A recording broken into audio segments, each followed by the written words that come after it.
Hello, everyone. All right, today we're talking about recognizing, evaluating, and diagramming arguments.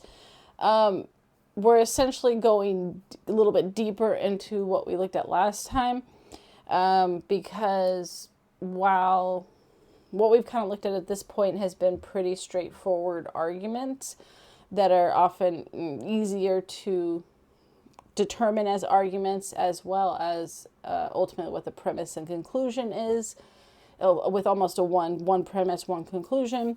In the real world, as you're reading, editorials on the internet, reading comments, whatever it is that you're looking at, where there are these arguments, they're usually a lot more complex. And so ultimately, it takes more to end up recognizing and then evaluating whether something is an argument and what type of argument that it is. As well as the diagramming arguments is a visual aid or a visual tool to essentially break down the paragraph or whatever you're reading into its pieces so that you can determine what are the different premises, because a lot of times it isn't a single premise but multiple premises, and ultimately how they're connected, what the conclusion is, as well as when there's additional information, which almost always there is, that is either just irrelevant or potentially misleading. When people write, they tend to, put it, especially if it's not in a formal written paper, they tend to include whatever they're thinking about, and that can include statements, facts, lists of things that aren't necessarily connected to the argument itself. And so being able to determine that and work through that is an important part of determining and breaking down the core of an argument and ultimately deciding if it is an argument in itself. And the diagramming the arguments helps you do that. It helps you work you through the steps to basically go sentence by sentence and figure out what that is. And then the diagram itself helps you see how the premises are connected to the conclusion. And all of that is a helpful tool when you get into the more complex types of arguments that you're really going to actually be looking at in the real world versus the more simplistic ones, which are usually pretty easy to determine, like, oh, that's a question, that's a command, this is an argument that only has one premise and one conclusion, so it's pretty easy to identify which is which, kind of thing. So that's what we're looking at for today, and we'll continue to look even further on like deductive, inductive arguments and things like that, and kind of build on this as we continue. Okay, so arguments, right? Arguments are essentially statements that present something in such a way that it implies a logical conclusion. So essentially this idea, I always set that up, this idea of, I guess I should put argument. I don't have a PowerPoint for this part of it, but if we're looking at what is an argument, it's a bunch of statements, right, that are provided that lead to a specific logical conclusion. Okay. So that's then, which of course the statements then end up being the premises in that process. Right, and of course the thing that you have to almost deal with right off the bat with this are that something in critical thinking and the, like, I guess, definitions and logistics of everything, because we tend to think of valid as true, but valid in this realm does not equal truth, right? That's important to remember. I can speak here because if you can say, well, if the premise is true, then the conclusion is true, it becomes a valid argument. But maybe the premise isn't true, right? And so that's the key with this, is that it works logically, therefore it's valid.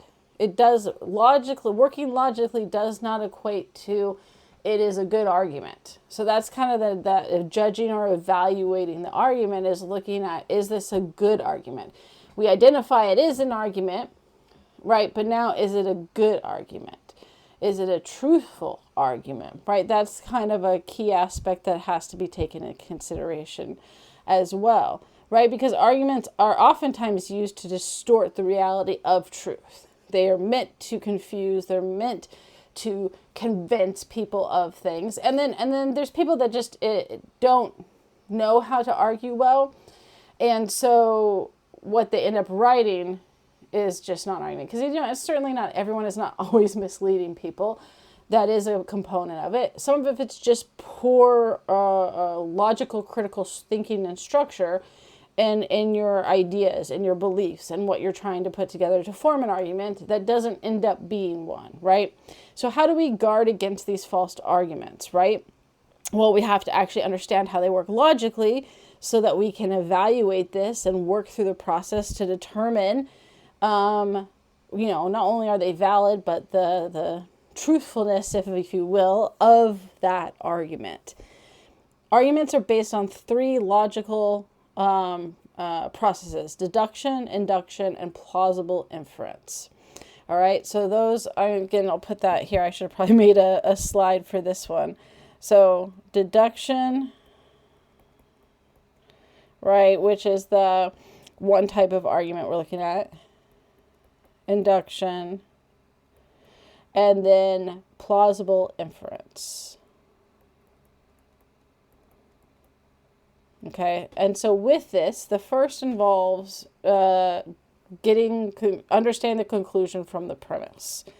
So this one here, conclusion from the premise.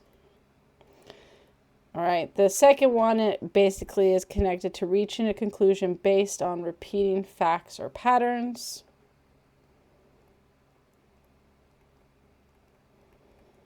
Okay, patterns. And then the last one is that you draw conclusions based on informed guessing, which is the plausible inference. And there is some of that, right? Where you're, based on what you know, you can make some assumptions. Because, you could put another, which is then actually going and researching the facts. So that's not on the list with that, but it is something you could do, right? Because if you're in a situation where you're like, well, I'm not going to look this up at this moment, then you might be making some, educated guessing within that. Because you can say, well, that doesn't seem right. But even to get to that point, right, there's this part of being able to understand the argument, the structure, and that allows you to then make that, essentially plausible inference, this inference that something's off.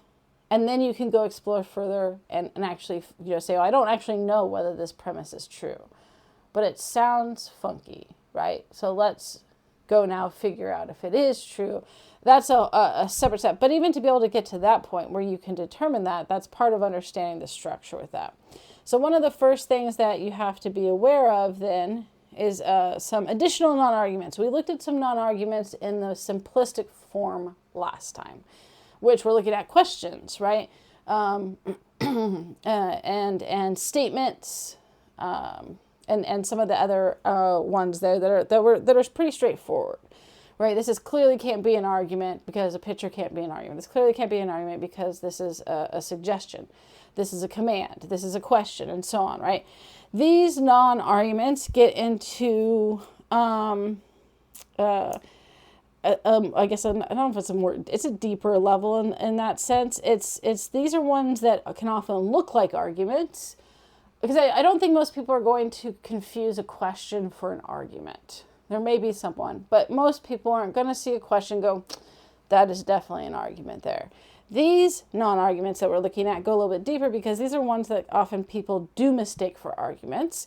And so it's being able to recognize these as, these have a sense of trickery to them. Not that the people using them all the time are trying to trick people, but they're tricky. They're tricky because they look like arguments.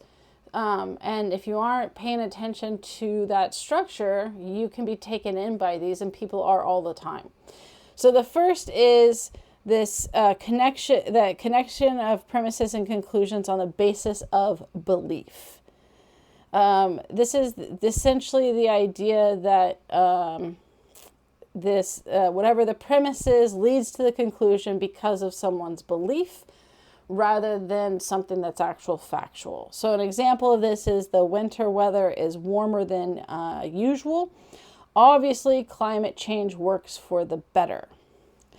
This is this unfounded belief that warmer weather is an indication of a general trend that is taking place and is connected to climate change. That warmer weather. So there's several things going wrong with this statement.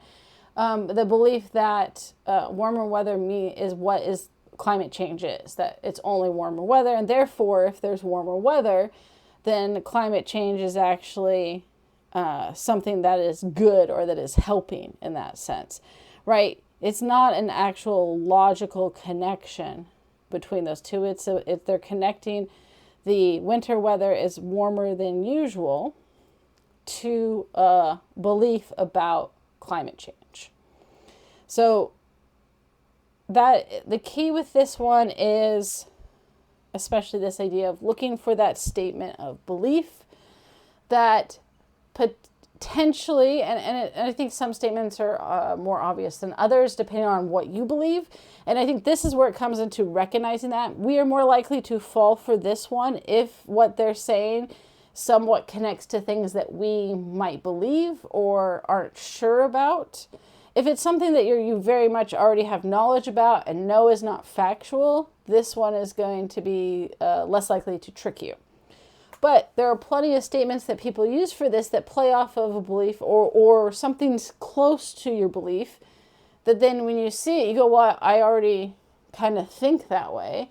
And so this makes sense to me. And it's easy to then fall into that trap rather than recognizing that they're just connecting a premise to a statement of belief rather than actually a logical conclusion.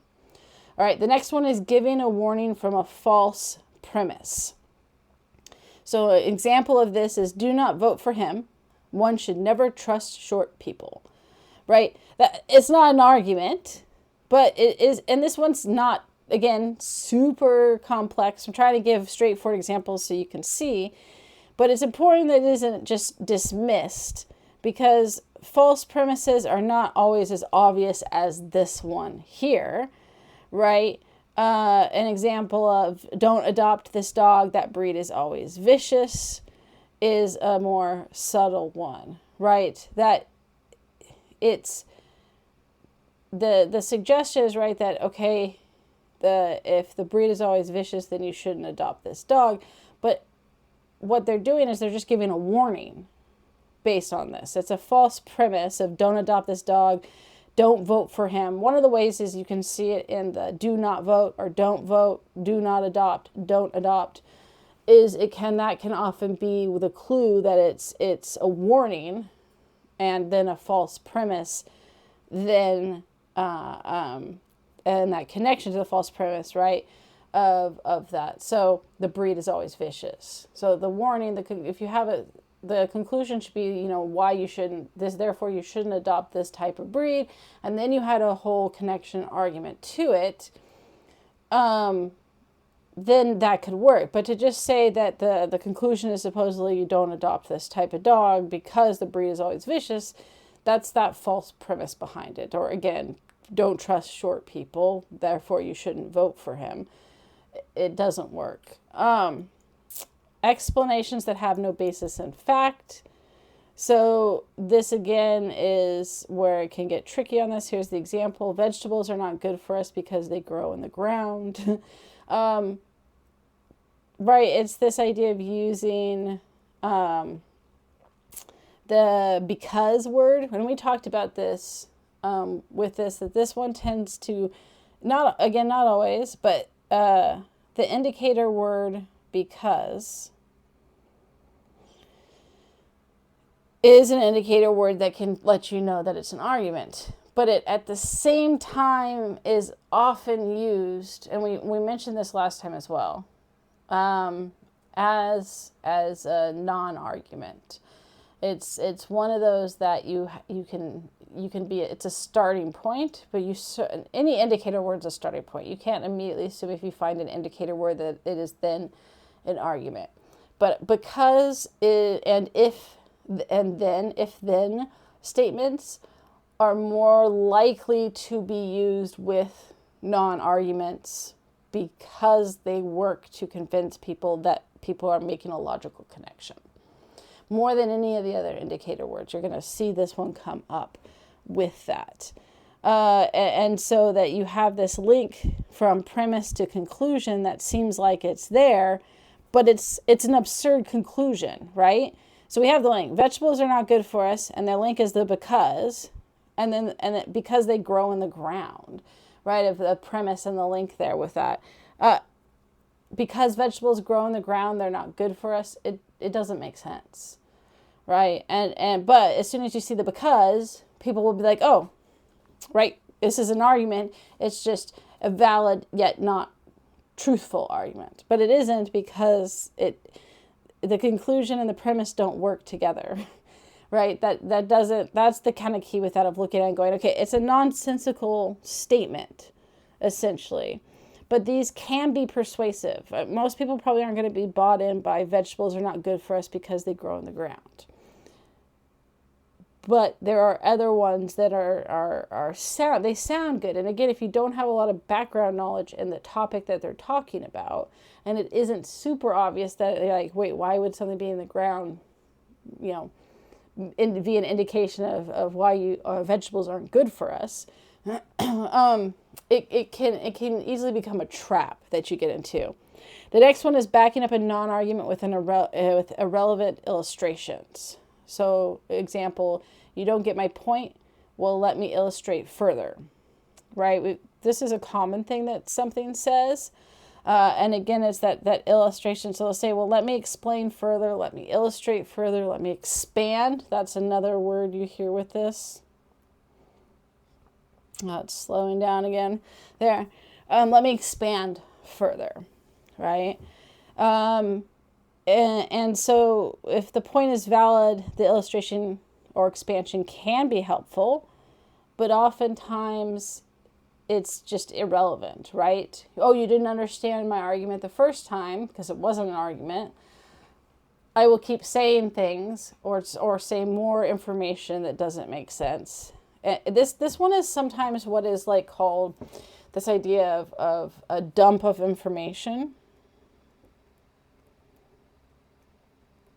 So this idea that if you just pester people with tons of facts, and I'll say in quotation marks here, whether they're true or not. Maybe some are, and at best, if you really want to convince someone, you mix it with facts and then some things that aren't facts.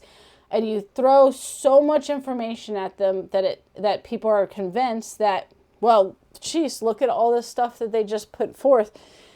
They must be correct. It must be, that is a good argument, because we sometimes falsely equate, and we talked about this last time with list of facts, that you falsely equate a long list of information with a good argument, right? Oh, look at all that they have backing up their argument, when in fact it isn't there. It's just more stuff. And that's the key of knowing the difference between that. And then the last one, connecting premises and a conclusion on a certain condition. For example, if he's a white supremacist, speaking today, I'm a frog. So again, if he's a white supremacist, I am a frog. Again, this one is meant to seem absurd, but the idea that it's meant to be ironic or funny, right? This idea of, there's the condition, right? If they're this, then I'm this. It's the if and then almost again. But often these are meant to be funny or ironic. So if he's truthful, then cows are flying. Or pigs are flying is usually not cows. If he's being truthful, then pigs are flying, kind of thing. It's that same type of connecting it to some type of condition. Now, it doesn't have to be, again, I'm a frog, pigs are flying. It can be a more grounded condition. But especially be careful if it looks like it's meant to be that somewhat funny or ironic intent.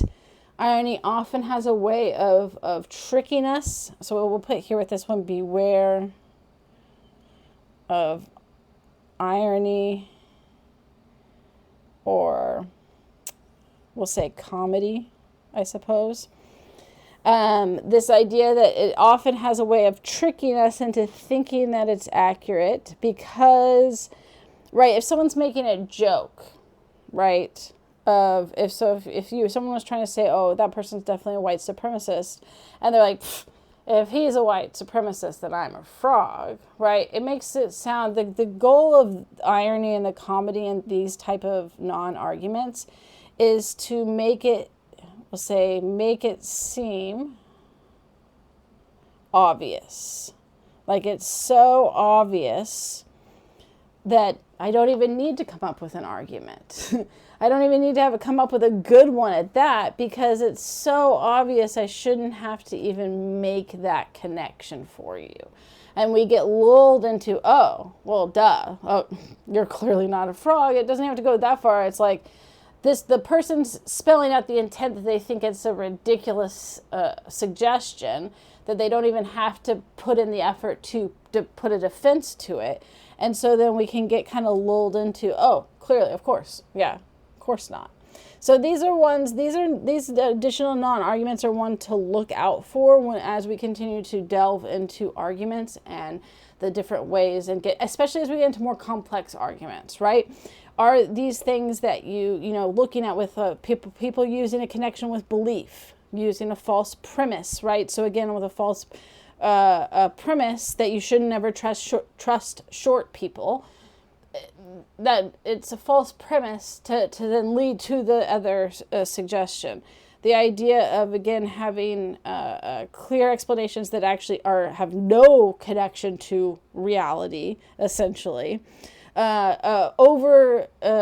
Indulgence of facts and illustrations, things like that. If you start seeing those things as we delve into more complex arguments, hopefully they put up a warning sign in your head to stop and examine them closer and look more deeper into it. Because these are ones that are going to, when they're done in less obvious ways than the examples, which I tried to give examples that make it clear, can be tricky, which that easily will kind of lull us into this sense of safety that this is indeed an argument. All right. Now, the next thing that we're looking at with this is that specific strategies that are designed to mislead us, right? Non-arguments, the additional non-arguments sometimes are meant to mislead. Sometimes they're just born out of not, having a good argument. And so someone puts together thinking that they're making an argument. But there are also specific ones that are intentionally meant to mislead and misdirect people when you're reading them. So the first one is unconfirmable conclusion. And this is when a conclusion can't be confirmed because there's no possible way to check whether it's true or if what it even means. And it can be either or both, right? So it might just be that there's no way to actually check if what they're saying can be true. Or you're like, well, what does that even mean, right? So this example is what does it even mean, right? She is evil. Do not listen to her. Okay. I mean, we can look up the definition of evil. We know what evil means in terms of the word. But if you're trying to use it in an argument, like what does it mean to be evil? How do we find out, right? How do we connect that to that individual? Well, we can't. And that's why oftentimes in papers, students will write these kind of judgment-based things, especially in like historical papers where they're talking about events that definitely, as we look back, are horrific things that have happened, and people want to just judge them, right? That person was evil or bad. This was I was trying to think of what another one was with that. Like this was horrible. The horrible treatment was unconscionable. Like the problem with that, when you start getting into like moral judgments and stuff, it becomes problematic. Instead of looking at it from that historical point, and that goes more into history, but it works for this too.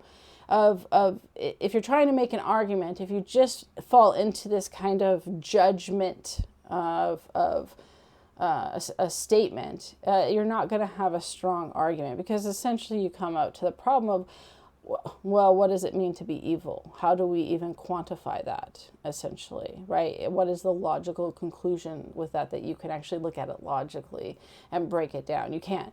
I have to have a more concrete reason. If you're going to say, do not listen to her, there needs to be a more concrete reason to make it an argument than she's evil in that process. We can only accept with these type of statements, or not, that the speaker's conclusion is true. You either take it on face value, or you say it's not. But of course, the best way of saying this isn't be an argument that's going to work. But this is often meant to mislead, and the reason why is because if I say, oh, they were horrible, they were evil, they were a bad person.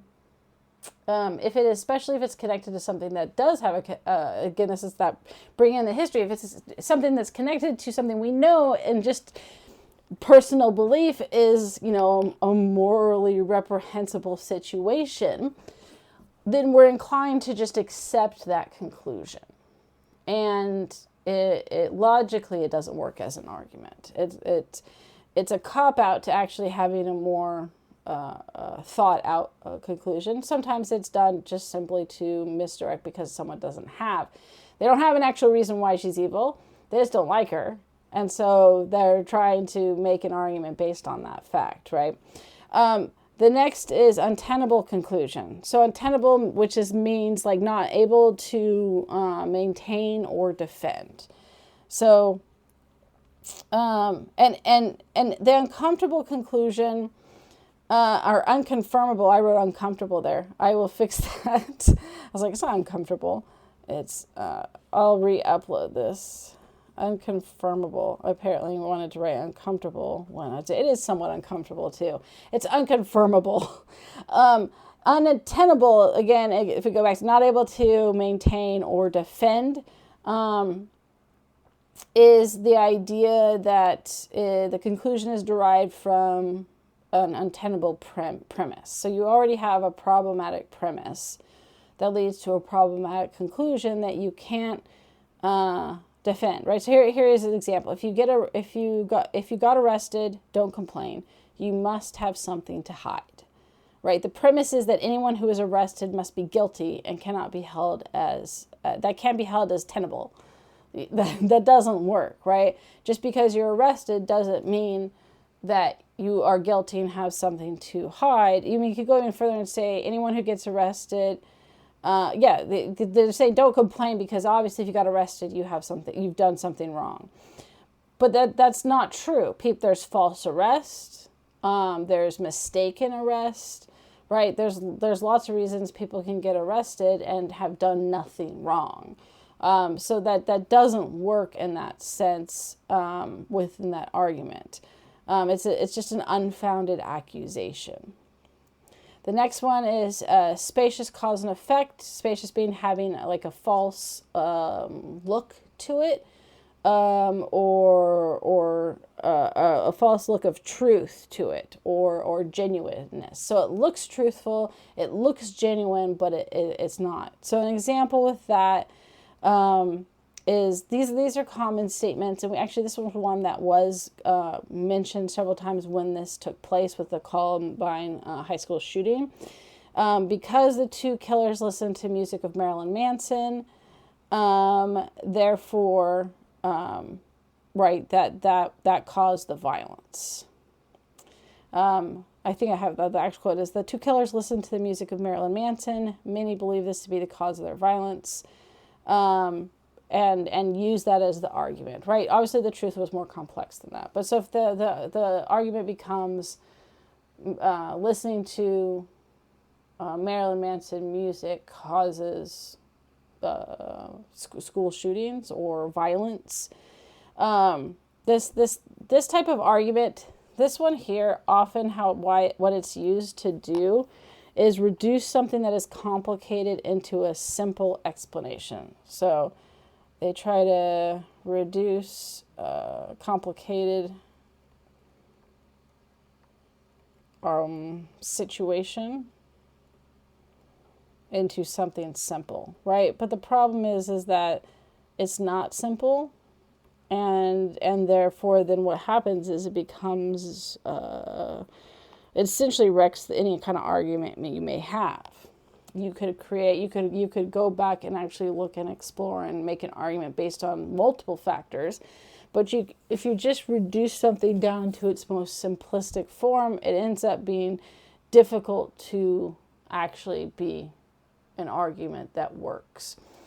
Again, the issue with how this misleads is it has an aspect of an argument that someone could make that could be valid and good and strong. But because they've reduced it down to this one simplistic thing and made that the entirety of the reason, for example, in this situation is the school shooting. But they do this too with the video games. Like, video games cause kids to be violent. And again, it's a reduction that doesn't work.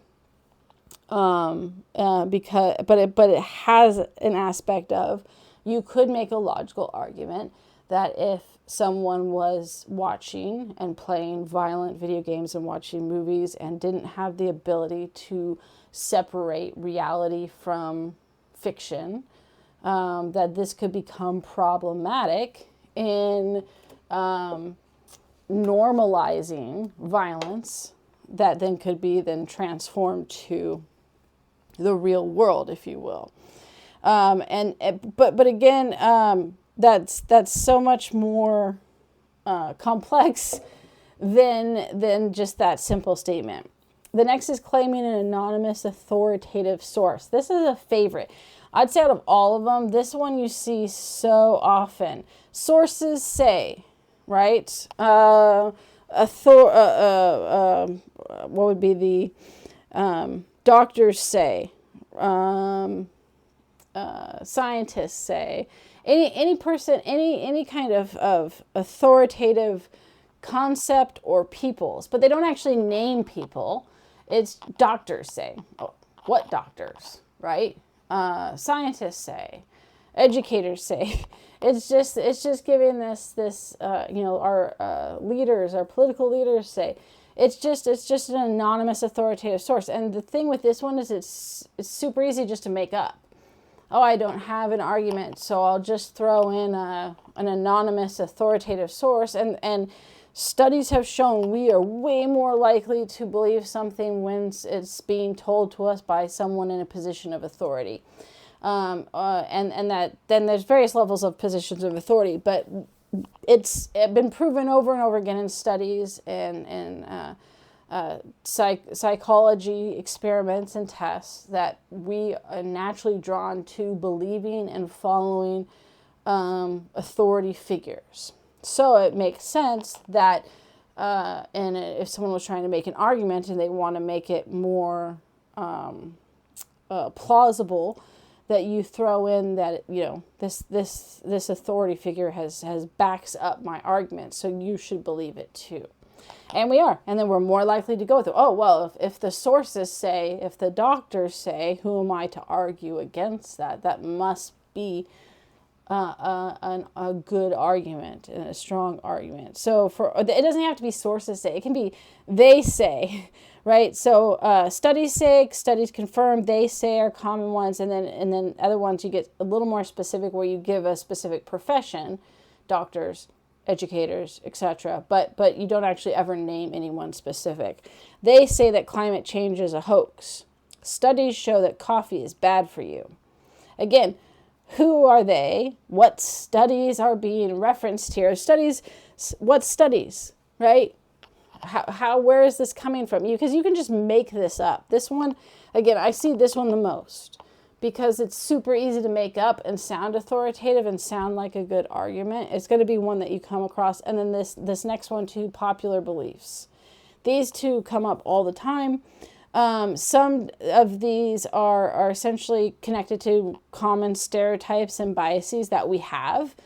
So that's again by being able to recognize your own biases that you and stereotypes that you hold or are partially swayed by, which everyone has bias. It's no one is bias free. Being able to recognize that in yourself and what those are is helpful, because then it allows you to stop, and when you see that, say, okay, I am naturally inclined to be persuaded by this. I need to actually walk through this to see whether that is actually an argument or whether that's true, right? Everyone knows, and this one also uses that kind of authoritative source sometimes with it. Everyone knows. It's not as authoritative as sources or they say, but it connects that idea that, well, the rest of the world knows this. How come you don't?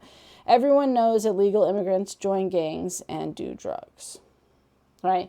This idea of a stereotype that's been mentioned in the political debates and realms within the last couple of political debates, if you will, or I guess elections. This is something that we've seen being thrown out there by politicians, and it works because it is a common bias and stereotype that people have. And then this specific example, everyone knows, throws in a little bit of that anonymous authoritative source in the process. It's again a little more vague, but it plays the same role as like they say or sources. It's, well, everyone else knows. That one plays like somewhat of a psychological trick on you, because it's meant to make you feel like you are out of the know. Well, if everyone else knows this, I should know this too. And also, what am I likely to go up against everyone else, right? Basically, the group becomes an authoritative source, even though an individual may not. If everyone knows, then the group as a whole becomes that authoritative source in that process. Right? It can be a common viewpoint, but when you actually examine the actual data, the realization is that it's actually the opposite, which is that immigrants are less likely to get in any kind of legal trouble. We hear about it in the news because it's brought up all the time, but statistically it's the exact opposite of that statement. But it sounds convincing, especially if you're preconditioned to that popular belief as well, which again is understanding your biases and things that you believe. Anytime something is making an argument or point that's directly connected to something you believe, you should be taking an extra step and looking at it, because you're more likely to fall for that, because you already are connected to it, if you will. Okay, so write this down here. The next slide, if it's gonna go, just thinking about it, are assumptions. So we're gonna take a look at assumptions and how these can, what they're based on. Assumptions can be both reasonable and not reasonable, right? It's the unreasonable ones that we always need to try to identify. So the type of assumptions that we're looking at here, the first one is explicit assumptions. And this is an assumption stated overtly, thus explicit. It might be true or false and is presented without proof. So the example of that, funding the space exploration will lead to technological breakthroughs. Another one would be China is trying to destroy our economy. Right, it's this idea of funding space exploration will lead to technology breakthroughs or technological breakthroughs. It might happen, it might not, but it's an assumption that funding the space exploration will lead to that. Right, implicit assumptions is suggested or implied, but not stated outright. So we need to spend more on space exploration, or our economic policy should penalize China, right? An implicit assumption holds more potential danger because it alludes to something, so it's more potentially to go unchallenged, right? The explicit one is usually more obvious. Implicit is sometimes essentially more subtle in its process. And then factual assumptions are a type of assumption that it basically has a factual basis to it, one that can be easily verified. And so the issue with this one is, right, that because it has a factual basis, people jump to the assumption that it's accurate, right? The ASPCA says that Labrador Retrievers are good pets for family and kids, but it's just that it's the assumption with that. There's no argument connected to these, right? And any of these technically can be true assumptions. It's just that you have to essentially have more to it to make it an argument. Analytical assumptions. This type of assumption involves interpretation or analysis of a specific case. So I've been around dogs my whole life, so I know that dogs are great companions. Right? This idea of analyzing a specific situation, essentially. And then value-based assumption, buying products from that company is immoral, is of course based on moral or ethical concerns, is how then the argument is the assumption is being made and connected into the argument. The thing with this, of course, is that anything that's a value-based assumption can't be defended with reason, with logical connection. It can be assumed, people can agree with that value system. Again, it can be agreed upon that this, like, we all agree with this value, we believe this value is true, but in reasoning and logic, it's not something that can be backed up. So again, assumptions aren't inherently wrong. You have to just be aware of them, because it's that instance of when we start taking assumptions to be fact, or we start taking assumptions to be the argument, that it becomes problematic. But it doesn't mean that the assumption is invalid in of itself. And if there's more to if it continues to be backed up, then it gets to the premise and the conclusion with a good argument. It can lead, essentially assumptions often can lead to good arguments, or they can lead to bad arguments or to non-arguments. So it's not just one or the other. It's not just meaning assumptions always mean no argument or assumptions mean good arguments. It's essentially you have to be aware of it and be able to recognize it, because then when you can do so, you're able to look for essentially additional information, as well as recognize when something by itself is not enough for the argument. All right, the next aspect then is looking at judging and evaluating arguments and the process of continuing to do that. So essentially, when it comes to deductive and inductive arguments, the most important skills are the ability to identify them and then determine whether they are good or bad, right? So that's what we want to do, is identify and then assess if they are good or bad, right? And that's because if you're going to then determine whether an argument has merit, you need to be able to do those things, as well as understand what type of argument is in play. So when evaluating an argument, you want to be able to, how can you tell whether it's deductive or inductive? And how can you determine whether it gives you good reasons for accepting that conclusion? Those are kind of the two things you want to determine, right? What type it is, and then how do you determine if it's good or bad, right? Identify good or bad.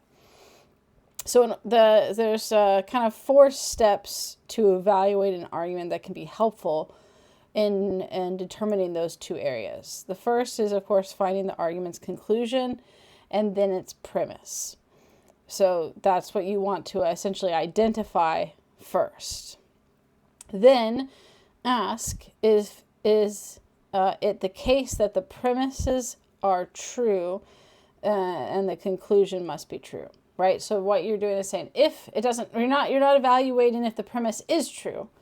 You're evaluating at this point when you're asking this question, if the premises are true, if we assume the premises are true, is the conclusion true? Does it have to be true, right? If the answer is yes, the argument should be seen as deductive.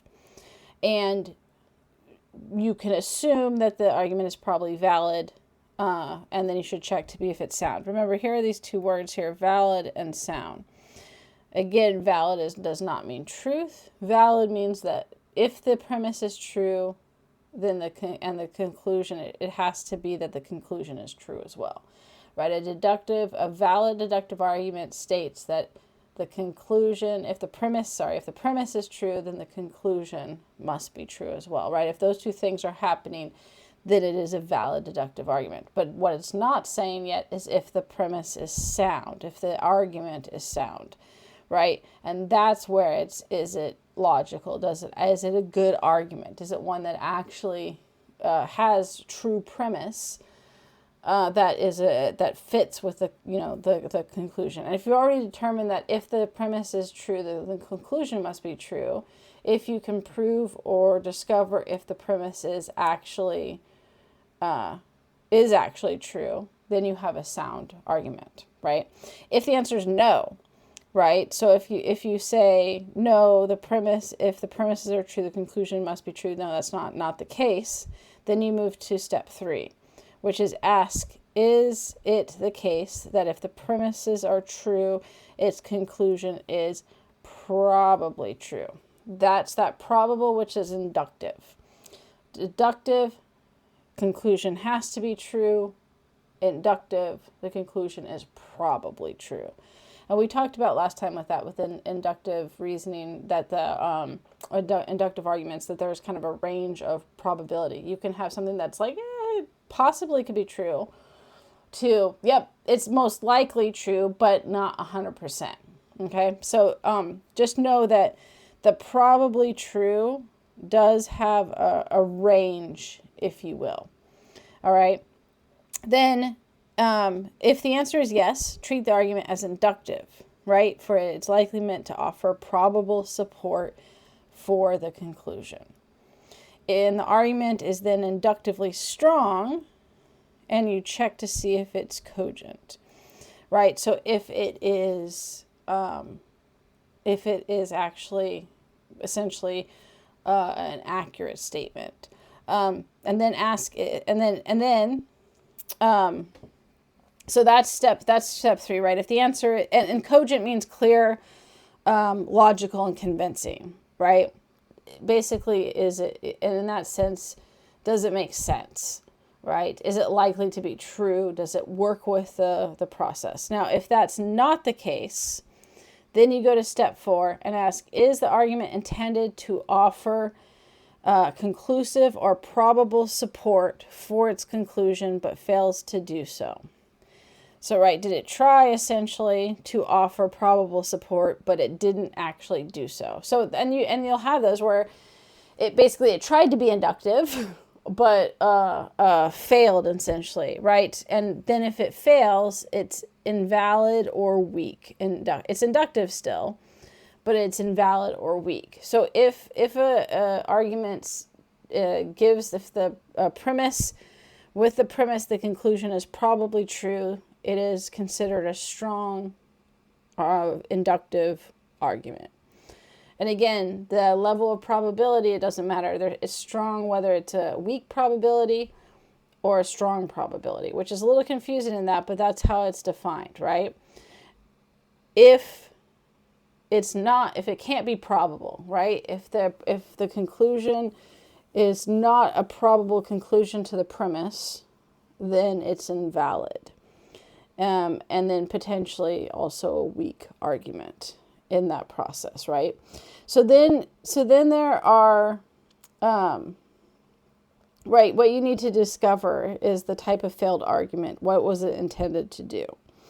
So there's two guidelines to determining this process, right? So this is somewhat of a continuation of step 4, right? After you've done that, is to go dig a little bit deeper. If you've made it all the way down and it's no, no, no, here's what you want to do then, right? Is okay, I'm trying to, be able to assess what type of argument this was attempting to be. At this point, if we've made it to step 4, it's not a successful argument, and you're trying to figure out what type of argument it was trying to be.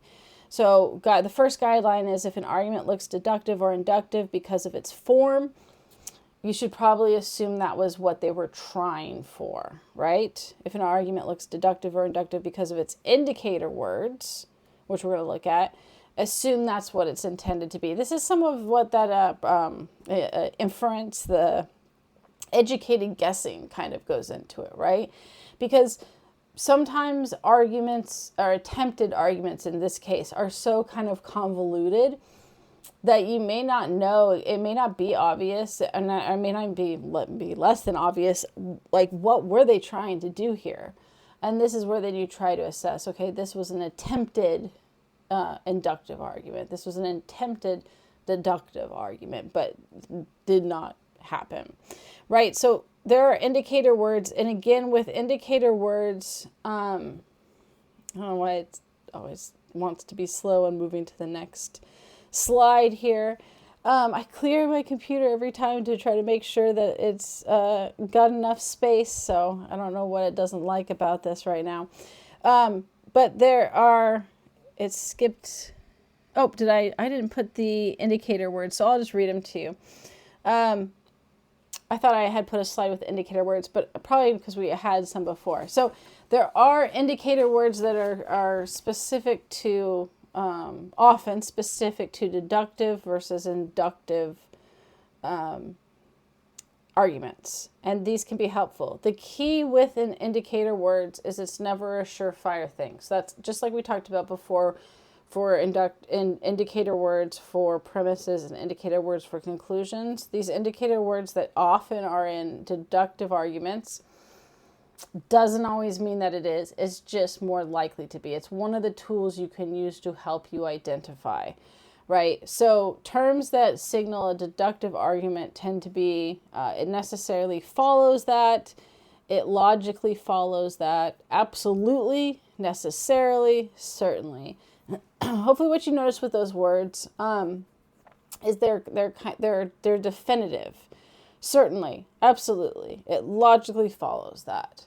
It's indicating in those words that the person is trying to show that this premise clearly then establishes this conclusion, that it has to follow that it's definitely what is happening, right? And the indicator words for inductive arguments are likely, probably, chances are, odds are, it's plausible that. So hopefully you see the difference, right? Absolutely, necessarily, certainly, it logically follows that versus likely, probably. And that's very much a difference too, and it is a giveaway a lot of the times, because one is decisive, one is certain. It sounds like that's when I say when someone's writing, right? If you're writing a paper, an analytical paper, if you use words like likely, probably, chances are, your argument is not very strong, because now it sounds weak, because you're telling the reader you're not sure. It's possible this is that. And if you are writing an analytical paper, you want to be definitive about it, right? You want to use deductive reasoning and arguments to convince the reader of your argument and your point. So that's a tip for later when we get to the writing and analytical writing, right? Deductive arguments are always stronger arguments when you're writing an analytical paper, because it clearly indicates to the reader that you are sure about your argument and the conclusion of your arguments. The instant you put in words like likely, probably, it's plausible, that's a direct indicator to the reader that you aren't sure, which then leads to saying, well, you need to do more research then, because you should be sure when you're writing this paper. So it's again, if you see those words and you're trying to figure out what type of argument it is, these can be helpful, but like any indicator words, it is not the end all be all. There are certainly cases where an indicator word can be placed in there and it's inaccurately placed. And so it's misleading because if you just went, oh, I saw chances are, must be inductive, and it turns out it's not, the person just wasn't confident in what they were saying, and so they threw it in there, right?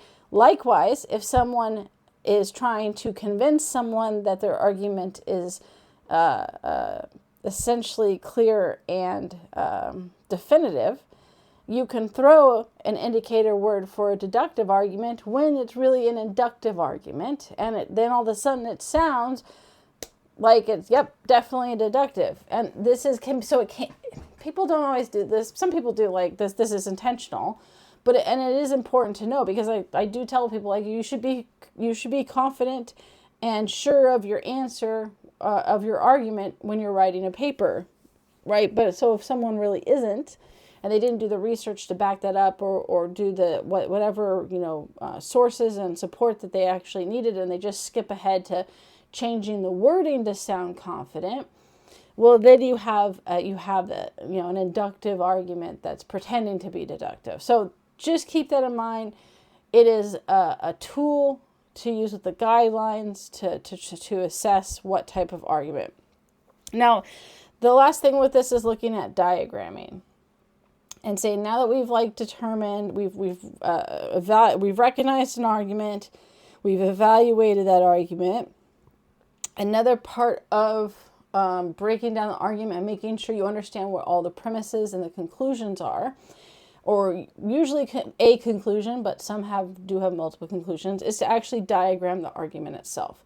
This, again, as I mentioned at the beginning, is a visual aid that can be super helpful in making sure that you break down essentially whatever the paragraph, the essay, essentially sentence by sentence, although we're going to show examples where there might be more premises in a single sentence. A good starting point is to just go by sentence. So the first one is number the statements, right? And so here what you're looking for with this is sentences, right? That then you can also break down and number the premises. We have underlined them here, but we'll see an example of where we're numbering the premises, because you have to have them numbered to do the full diagram. So you start with the sentences. That's the easiest way. And a lot of arguments, that's all you're going to need, right? So every sentence, just number the sentences, starting with one, and so you 1, 2, and so on, right? As you go through till you've gone through the sentences.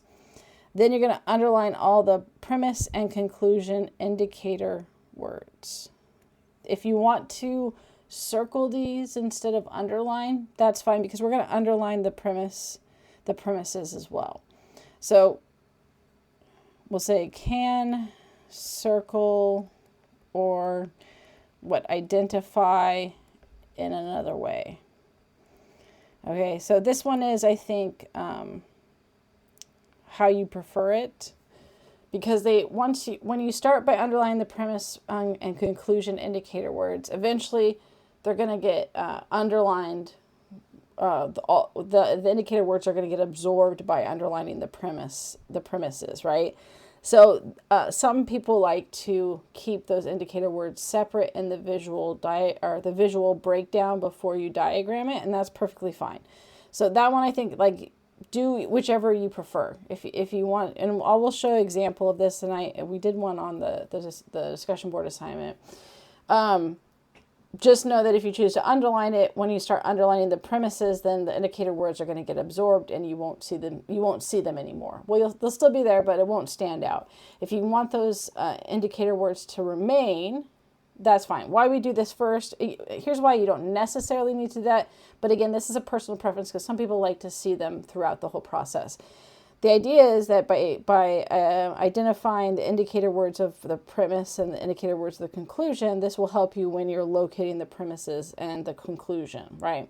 This is the step you do before you identify the conclusion, which is next, which is find the conclusion and highlight it.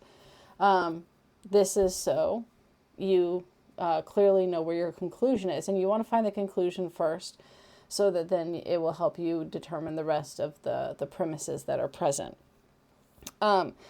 Once you find these things, and the next one is locate the premises and underline them. So technically, once you found the conclusion, once you found the premises, you don't need those indicator words anymore. So that's why it's underlined. But again, some people like to be able to have it stand out throughout the whole process. Both will work. And then after you've located the conclusion and highlighted it, after you've located the premises and underlined them, and again, some will have a single premise, some will have multiple premises.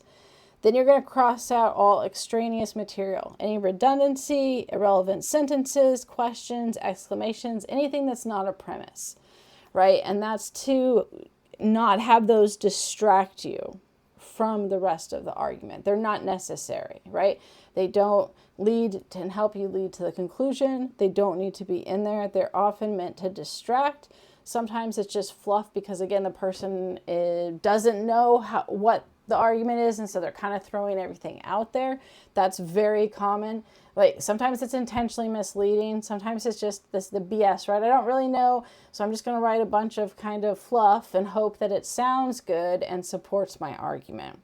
And then after you've done that, you're going to draw the diagram and include both dependent and independent premises, which we will look at here of what that means. When we get to it. The first one doesn't have any, it's independent in nature, because it is a single one, and it's having trouble getting to it here. There we go. Okay, so this is an independent premise because there's only one premise. Independent premise means that it's not dependent on any other premise or premises to reach the conclusion. Dependent premises mean that you have to have both premises present for it to lead to the conclusion. And we'll look at how that's diagrammed. So this is the most simplistic vertical pattern of the diagrams. So we have the sentence, the contamination of underground aquifers represents a pollution problem of catastrophic proportions. Half the nation's drinking water, which comes from these aquifers, is being poisoned by chemical waste dumped into the soil for generations. 1 is the conclusion, 2 is the premise, right? And so, and it's just, there's only the premise and there's only the conclusion, right? And so the number 2 leads and supports the conclusion, which is number 1. And it's vertical because, of course, this part here is vertical. It's a vertical line it's just 1 to 1. It's the most simplistic one. That should be the easiest to diagram. And that's not much else to that one, right? It's pretty straightforward. Now, vertical patterns or diagrams can get more complex. That's this next one here.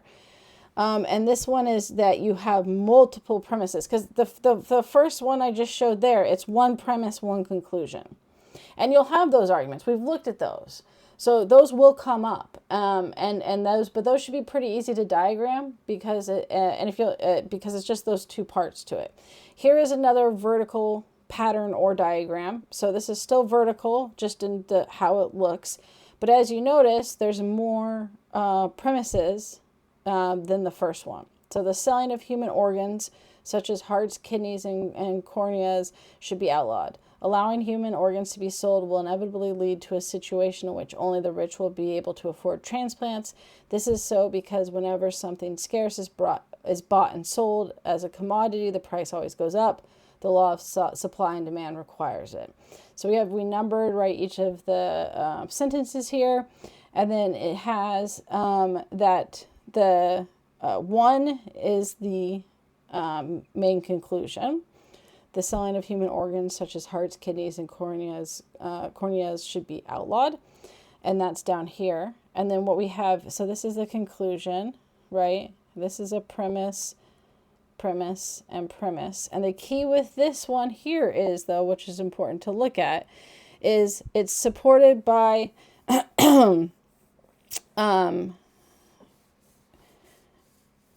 it's supported by 2, which is supported by 3, which is supported by 4. Or the other way to look at it is 4 leads to 2, 3, which leads to 2. So the key here is that, 4 is first. The law of supply and demand requires it. This is so because whenever something scarce is bought and sold as a commodity, the price always goes up. And allowing human organs to be sold will inevitably lead to a situation in which only the rich will be able to afford them. Therefore, the selling of human organs such as heart, kidneys, and corneas should be outlawed. So if you have, again, multiple premises, then you should, and it's like it leads, like one goes into the next one, that goes into the next one. They're not together to equal. It's not like you have to take them both together at a conclusion. Instead, it's one leads to the next, which leads to the next, which supports the conclusion. The next one we have is the horizontal pattern. This is independent premises. So the difference between this and the previous vertical pattern that we saw is that this vertical pattern consists of a series of arguments in which a conclusion has essentially is determined by logical prior arguments that become a premise for the next and the next. So, one goes into the next, goes to the next, as it was stated, that this is the main conclusion is supported by 2, which is supported by 3, which is supported by 4. In this horizontal pattern, each individual premise leads to the conclusion, right? But if you took one out, if we cross this one out, these 2 would still independently lead to the conclusion.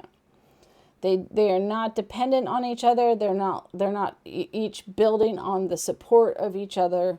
They each are individual arguments that help lead to the conclusion. So in this one, this is selling of human organs again, should be outlawed. Number 1 is still the conclusion. If this practice is allowed to get a foothold, people in desperate financial straits will start selling their own organs to pay their bills. So that's one reason why selling of human organs should be outlawed. Alternately, this is also this would be an indicator word for an independent premise, because it's saying here's another argument, Alternately is indicating that this is an additional argument. Those with a criminal bent will take to killing healthy young people and selling their organs on the black market. Here's the other indicator word. In the final analysis, why did that disappear? The buying and selling of human organs comes just too close to the buying and selling of life itself. So this one gives us actually indicator words after the first premise that these are independent premises, Here's one more reason why. Here's one more reason why. But if we crossed out one of these reasons, the other 2 still work with independently of that other premise to lead to the conclusion. So when you have something like this, there's not always going to be those indicator words there. But when you see them, it's a super helpful tip that you should be saying, this is probably independent premises. Then this is the type of pattern that you would draw for that one. The next premise, now these kind of go from simple to more and more complex as we go, Conjoint premises, which are also dependent premises, mean that, again, the 2 premises have to go together to support the conclusion. Getting poor people off the welfare rolls requires that we modify their behavior patterns. The vast majority of people on welfare are high school dropouts, single parents, or people who abuse alcohol and drugs. This alone is just a list of information, But these behavior patterns frustrate any desire poor people may have to get a job and improve their condition in life. These behavior patterns are what they're talking about. That is from this one. Together, they support the conclusion. So when you have the dependent premises or conjoint premises, for the diagramming there, you're going to give the number. So 2 what we numbered, the sentence we numbered 2, and plus 3. It's good to underline them so that it shows that it's going together, leads to the conclusion, right? So that's the key of like independent versus dependent, on whether you're going to see something like this or the one previous where they are not added together. So it is important when this one is a good example of why it's important to not immediately dismiss. If you had just read that first sentence there, right, of the vast majority of people on welfare are high school dropouts, single parents, or people who abuse alcohol and drugs, don't immediately cross it out as a non-argument, right? Because this is by itself a non-argument. Make sure you read through the whole thing to see if the next sentence essentially references that non-argument to actually then lead to a premise that's going to lead to the conclusion. Then you're going to have that dependent premise. If it doesn't, now if the next sentence and it doesn't have anything to do and none of the other sentences have any, it's usually the next sentence. Technically, it could be later in it, but if the other sentences have nothing to do, can directly connected to that sentence of information, then you have a non-argument one, right? And then that's not going to be a premise. So that's how you have to approach that one. Now, this one, multiple conclusions. This is more rare, but there are arguments that have multiple conclusions. So you do want to be on the lookout. Most of the time, you're gonna look and you're gonna see a single conclusion, but there can be ones that have multiple conclusions. So here we have dropping out of school and bearing children outside of marriage are two of the primary causes of poverty in this country. Therefore, to eliminate poverty, we must offer incentives for people to get high school diplomas. Also, we must find some way to encourage people to get married before they start having children. So the two conclusions are 2 and 3. Therefore, to eliminate poverty, we must offer incentives to people to get their diplomas, and we must also find ways to encourage people to get married before having children. So this case, you do the two conclusions on the bottom, 2 and 3, and then the bracket and the underline, right, are all helpful. The underline, again, is to just show that they're not separate. They're separate. They're not, there's no plus here, right? Because it's two separate conclusions. But you want to indicate that these are conclusions and not premises that are two separate premises. And the bracket helps with that. If you don't do the underline, it's not a huge deal as long as you have the brackets, right? So usually the underline, sometimes people do this. I couldn't do this with the Word. It wouldn't let me. So sometimes people will do this instead. And then it would be 2 and 3 like this. Sometimes people box it in. The goal is just to show that, there's two conclusions here, right? So you can kind of tweak slightly how, what you're doing as long as it's clear with that. You want to stick to the convention pretty closely. But again, I couldn't do a full circle for Word, or at least I couldn't easily figure it out. It's easier just to do the parentheses. But if you're writing it out and you want to circle it, that's fine. It's helpful just to isolate it so it doesn't look like just some random number that's floating in space that way. And then if we get to some more complex diagrams here, these are the last two that we're going to look at, because again, so far what we've looked at has been kind of straightforward in terms of an argument, but the reality is that when you start reading an editorial or someone that sends in a letter to the editor or comments online, oftentimes arguments are more complex than just one type. Right? It's not always just an independent premise with the horizontal one. It's not always just a vertical. It's not always just a dependent one. Oftentimes there's multiple types going on. So this is a good example of showing independent that leads to dependent that then leads to the conclusion, right? Government mandates for zero emission vehicles won't work because only electric cars qualify as zero emission vehicles, and electric cars won't sell. They are too expensive, their range of operation is too limited, and recharging facilities are not generally available. With this one, here, and on these examples, the conclusion has been the first sentence. That's not always the case either, so you do need to pay attention to that. Often the conclusion is stated at the beginning, but that does not, you'll see plenty of times where people just start talking and giving premises and then provide the conclusion at the end. The two places you should be looking for the conclusion, first and foremost, are the first or last sentence, essentially, or at least near the front, near the end. Sometimes there's fluff, like a non-important sentence that's irrelevant at the first sentence or an irrelevant sentence at the end, but the conclusion usually comes at the beginning or the end. A bad one is in the middle. You'll see them at the beginning or end, right, with that. But that's just because all these examples have the conclusion at the beginning. It's a good warning I want to remind you of. That don't assume the conclusion is always that first sentence. Look for it both in the beginning and the end of the passage that you're reading.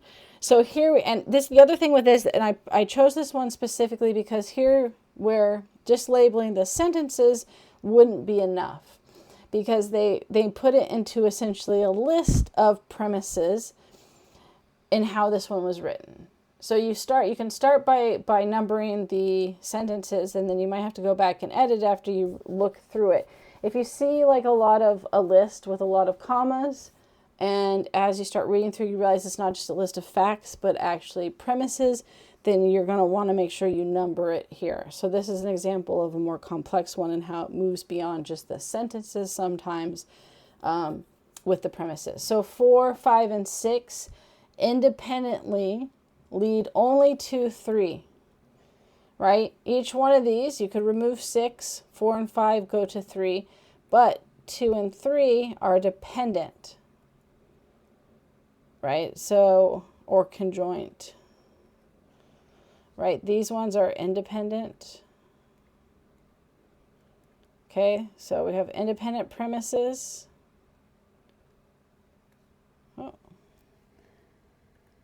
Erase that and erased part of my word there.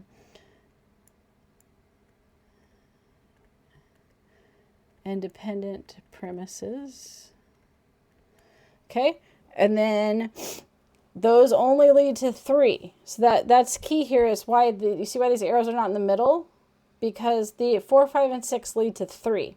But 2 and 3 are dependent premises that then lead to the conclusion. So where you put the arrows does matter in terms of, especially if you're having a more complex one. If you have the independent ones, you want to make sure, did they actually support 2 and 3 or just 3? But this is how you would write it then to show like the multiple different types of patterns or arguments taking place. Here is another complex one. And this will be our last one to kind of show you for now, for starting with this. And this one is, both of these, the one I just gave you with government mandates with zero emissions and rhinos in Kenya are actually, are from actual letters to the editor. So these are real life arguments, which shows how they end up being more complex than sometimes the created ones for samples. Rhinos in Kenya are threatened with extinction because poachers are killing them for their horn. Since the rhino has no natural predators, it does not need its horn to survive. Thus, there should be an organized program to capture rhinos in the wild and remove their horn. Such a program would eliminate the incentive of the poachers. Here, as I was just mentioning how almost all the examples have had the argument be 1, conclusion, apologies. The conclusion is 5. Near the end of the argument. 6 is not fluff. So you have the sentence after that isn't fluff. Sometimes it is, sometimes it isn't. But it's an additional premise. So just pay attention to the whole passage. And it's why you identify the conclusion first. because it's not always the first sentence, right, with it. It's not always the last sentence, but 5 is still near the end, right? You have 1, 2, 3, 4, all before the conclusion, which is almost towards the end. So in this case, 2, these, oops, sorry about that. These are both independent, right? But 3 only leads to 4. 2 only leads to 1. And then 1, 4, and 6 are all necessary together to support the conclusion. So, right, and the previous one we looked at, the independent premises all went towards one other premise, which was 3.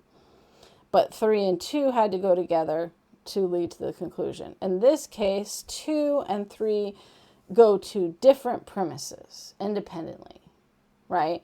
And then 1, 4, and 6 are together, which goes to 5. So the diagrams can get really complex if you were doing this for multiple pages of a paper, right? And in each paragraph you're diagramming and stuff. These can get super complex depending on how long the passage is that you're reading and how long the argument actually is.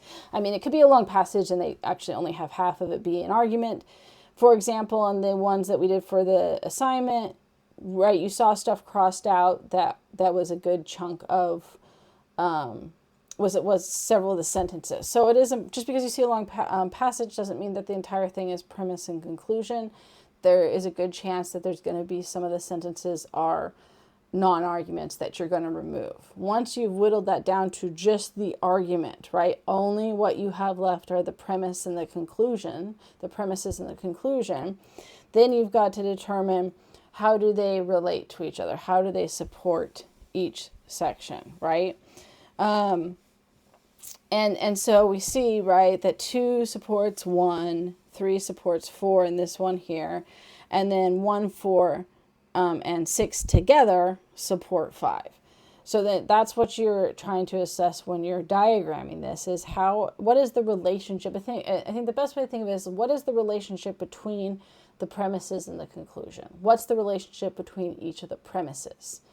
That's how you start getting to these is you assess, okay, how are these premises related to each other and how are they related to the conclusion? And then we do the diagram based on that. But hopefully you saw with both of these, the complex diagrams, they're just using more than one of the vertical, the horizontal, the dependent or conjoint one, or the multiple conclusions. We didn't show a more complex one. I didn't show a more complex one with the multiple conclusions, but that would be the only difference is there would be more than one conclusion on this list.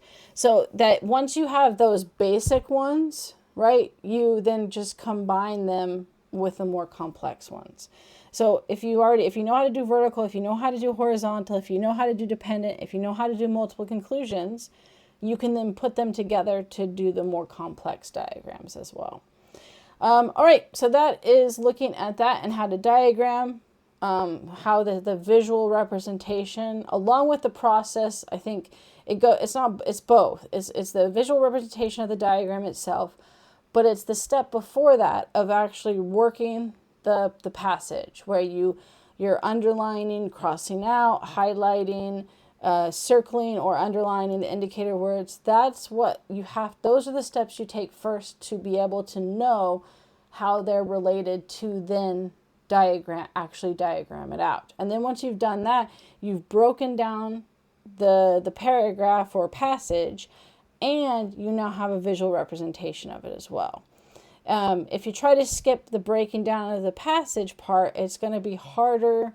I mean, you have to number it to do any kind of diagram. If you're diagramming, you've got to number the premises and the conclusion. Otherwise, you can't diagram it. But if you only number, if you just have a passage that the whole thing is like we have here, right, is premise and conclusion, well, then, you don't have to worry. But most in most things, what you're going to end up having is you're going to have to be crossing out some stuff. And you're going to have to be working through that. And so if you try to skip that and all you do is number stuff and then just jump on ahead, you're likely to miss something. the act of breaking it down with those steps helps you get to the point to be able to diagram. So just don't forget that both of those steps are important and there to help you be able to get from breaking it down to actually understanding the relationship between the premises with each other and the conclusion to finally diagramming itself. All right, that is all for this one.